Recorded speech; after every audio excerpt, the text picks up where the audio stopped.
High Council now welcomes Padishah, Emperor of the known universe.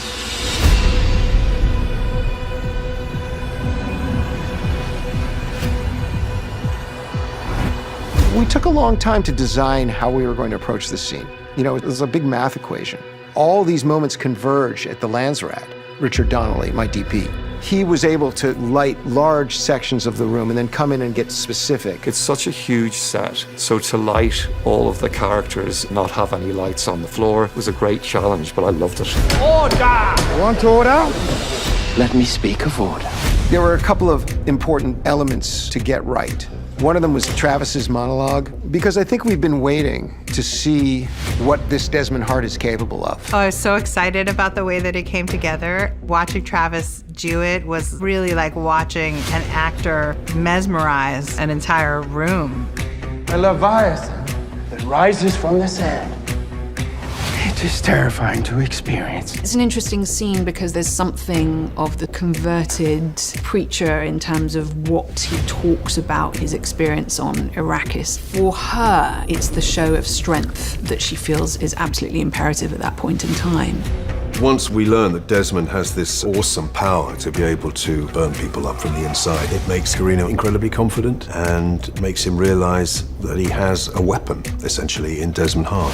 Valia was hoping to use the spectacle of this attempted assassination plot. How Desmond is operating ahead of the Sisterhood or finding ways to counter Valia is part of the mystery of that character. You know, she's not frightened, she's not recoiling as everybody else is from what's happening. She's going, he's bleeding. That means I can take his DNA and I can analyze it and find out who he is.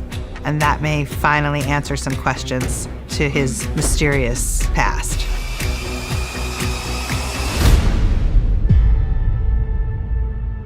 Fortunes fade, nephew. Ousted from the palace, nowhere to go but the family she shunned. The only thing fading, dear uncle, is your health.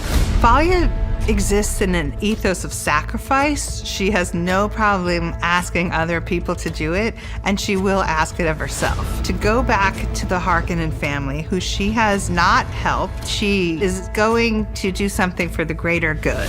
The Sisterhood would like to elevate House Harkonnen by offering you the services of a truth-sayer.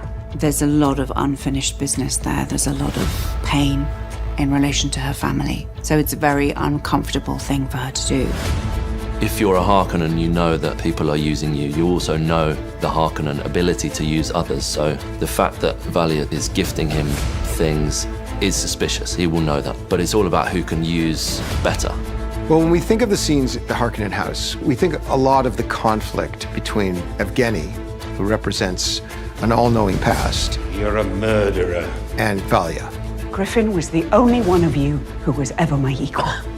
Yeah, Griffin is sort of a weak spot inside of a character who doesn't think that weak spots are useful. Griffin went to his death because of your damned ambitions. Emily and I talked a lot about this scene.